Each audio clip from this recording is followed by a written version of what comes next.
আসসালামু আলাইকুম ওয়া রাহমাতুল্লাহি ওয়া বারাকাতু। ইয়া জাল জালালি ওয়াল ইকরাম। ডেইলি কায়সার নিউজ থেকে আজকের বিষয় হলো শিরক, বড়, বড় শিরক। যেমন আপনি আমাদের মুসলমান দেশে মেক্সিমামই সন্তান হইলে বাপের নামে এবং মায়ের নামে ১ম অক্ষর দিয়ে অনেকে নাম রাখে। অনেকে এমনি নায়ক নায়িকাদের নামে নাম রাখে। অনেকে এমনি মন ইচ্ছা হইলে একটা নাম রাখে। কিন্তু দেখা গেছে সেই নামের অর্থ কি অনেকেই জানে না। আবার অনেকেই দেখা গেছে বাংলাদেশের মিনিমাম ৫০ লাখ থেকে ১,০০,০০,০০০ মতো এরকম আছে। আপনি আল্লাহর গুণবাচক নাম রাখে। যেমন রহিম, করিম, জলিল, জব্বর, ইয়ামেন, হান্নান, মান্নান, কাদের এর নাম রাখে। কিন্তু এগুলা তো অনেক বড় গুণা।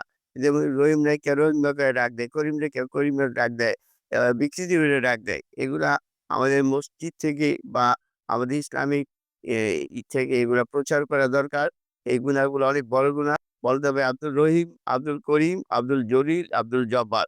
এগুলো অবশ্যই, অবশ্যই বলতে হবে। আরেকটা বিষয় সেটা অত্যধিক কঠিন বিষয়। সেটা হলো আমরা অনেকেই জানি না আমরা যে পাপ করি নাই।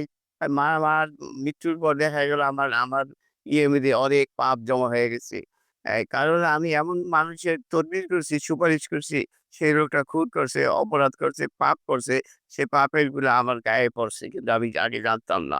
আমি এমন মানুষের সুপারিশ করছি বা তার জন্য আমি দান খয়রাত করছি, কিছু করছি, সে অনেক ভালো, ভালো কাজ করছে। কিন্তু আমি অত ভালো না। কিন্তু দেখা গেছে কবরে গিয়ে আমি তার ভালো কাজের কিছু অংশ আমি পাইলাম। এটা আপনারা লক্ষ্য করবেন। যাই হোক আমরা এই দুনিয়ার সামান্য জিন্দেগিতে আমরা দেখে আর শুনিয়া চলবো।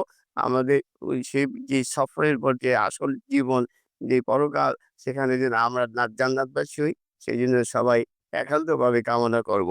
আর সর্বশেষে আমাদের বাংলাদেশের মানুষ অনেকেই কোরআন পড়ে না যেহেতু আমরা অনারব।